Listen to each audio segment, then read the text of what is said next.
किमिन अजित्री को हाय कहता है। जिया आंखें खोलते हुए आई लव यू मास्टर कहती है, पर उसे देखते ही जोर से चिल्लाती है, तेरी माँ की आंख। किमिन भी उसके बर्ताव से चौंक जाता है। साइंटिस्ट जो ये सब कैमरा से देख रहे होते हैं, उनके तो तोते ही उड़ जाते हैं। जिया सोचती है, ये महामूर्ख खड़ूस आदमी यहाँ क्या कर रहा है? क्या ये इसका घर है? एक मिनट, मैंने अभी इसे क्या बोला? हे भगवान, अब मैं क्या करूँ? किमिन अपना फोन निकालकर बेग्युन को कॉल करता है और कहता है, इसने आई लव यू मास्टर की जगह मुझे तेरी माँ की आंख बोला। क्या ये मुझे अभी गाली दे रही थी? बेग्युन कहता है, अभी उसका फ्रेंड मोड ऑन है, शायद किसी एरर की वजह से हुआ होगा। उसकी गर्दन के पीछे पावर बटन है, उसे वापस चालू करो तो वो ऑपरेशन मोड में आ जाएगी। किमिन जिया से कहता है, तुमने सोचा भी कैसे कि तुम मेरी फ्रेंड बनोगी? हिम्मत तो देखो, मुझे गाली दे रही है। जिया का मन तो उसे मारने का होता है, पर 10 मिलियन वॉन के लिए वो चुप रह जाती है। किमिन उसके नाटक पे यकीन भी कर लेता है। साइंटिस्ट को यकीन नहीं होता, इतना इंटेलिजेंट बंदा कैसे इंसान को पहचान नहीं पाया? तो बेग्युन कहता है, ऐसा इसलिए है क्योंकि उसने असली रोबोट की बॉडी देखी है। तो अब वो अपने आप पे भरोसा नहीं कर पा रहा कि उसके सामने एक इंसान है। वो सोचते हैं, हमें उसे सारे जवाब भेज देने होंगे तो वो टेस्ट आसानी से पास कर जाएगी। पर तभी लाइट चली जाती है तो जिया के लेंस भी डिस्कनेक्ट हो जाते हैं। वो डर जाती है कि अब वो सवालों के जवाब कैसे देगी। किमिन उसे बारी बारी से लेफ्ट राइट हाथ और पैर उठाने को बोलता रहता है। उसका स्पीड इतना ज़्यादा होता है कि जिया कंफ्यूज हुई हो जाती है, तो वो उसे माइनस पॉइंट्स देता है। फिर वो उसे बहुत कॉम्प्लिकेटेड मैथ्स प्रॉब्लम देता है। उसका आंसर ही बॉक्स के लॉक का पासवर्ड होता है, जिसे उसे खोलना होगा सिर्फ 30 सेकेंड्स में। जिया सोचती है, मेरा आईक्यू तो सिर्फ 94 है और मैथ्स पढ़े तो बहुत टाइम हो गया है।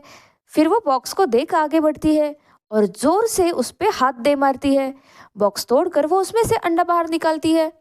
किमिन हैरान रह जाता है कि इसने सिर्फ 13 सेकेंड्स में ये कैसे कर लिया। एक रोबोट साइंटिस्ट के जैसे कैसे सोच सकता है? ये सुन के जिया तो खुशी हो जाती है। फिर वो उसे अंडा छीलने को कहता है। जिया वो भी फटाक से कर देती है। किमिन तो खुशी के मारे फूले नहीं समाता कि रोबोट ने सर पर अंडा मार के छीला। रोबोट इतना क्रिएटिव और स्मार्ट भी हो सकता है। फिर वो विदेशी भाषा में कुछ पूछता है तो वो कहती है, उसमें अभी एरर है। फिर वो इंटरनेट सर्चिंग स्किल्स चेक करता है। वो उसी ने लाए हुए खिलौने का सीरियल नंबर पूछता है। वो नंबर के साथ साथ बाकी इंफॉर्मेशन भी बता देती है, क्योंकि वो खिलौना तो वो ही लेके आई थी।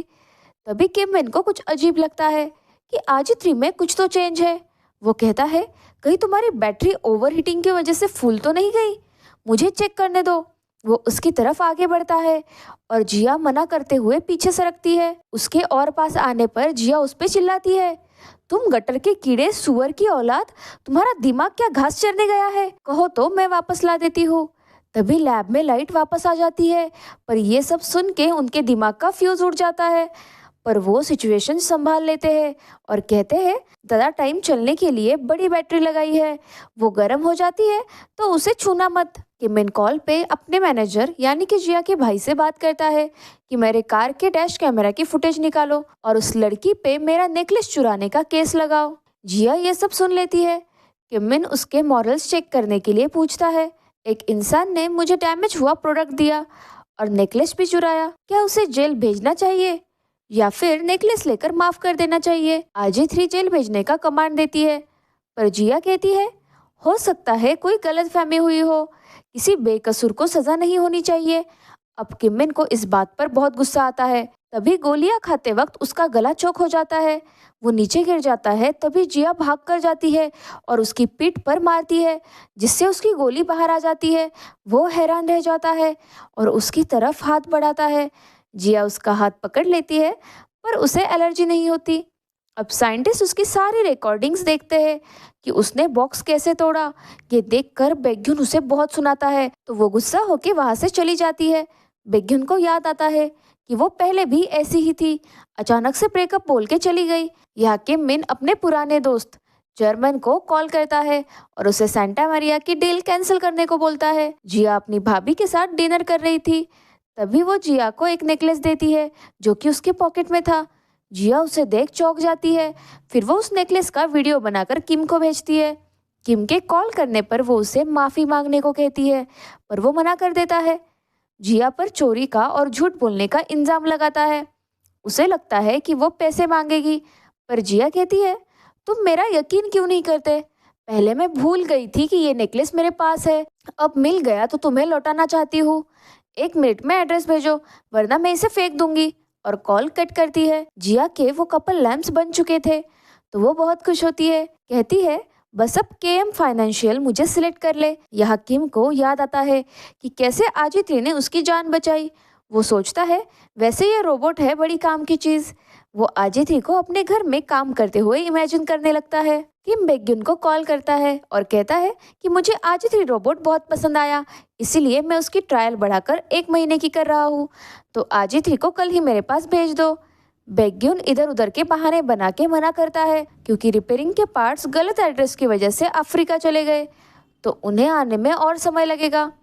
किम उसके मैनेजर को बताता है कि पहले चेयरमैन ने एक सीक्रेट डील करके सेंटा मैरिया टीम बनाई थी जो रोबोट्स पर रिसर्च करती है, पर उनके जाने के बाद उस पर किसी ने ध्यान नहीं दिया।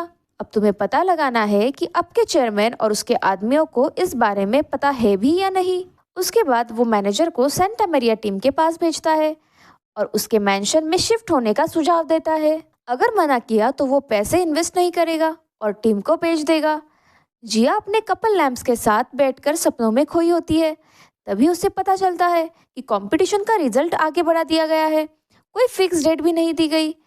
वो कहती है, तभी मैं सोचूं कि मेरी लाइफ में सब कुछ इतनी आसानी से कैसे हो रहा है। फिर उसे आइडिया आता है कि क्यों ना कंपनी के बॉस को लेटर भेजा जाए। वो लेटर भेजने के लिए उसके घर के बाहर जाती है, लेकिन तभी किम को देखकर वो मुंह छुपा लेती है।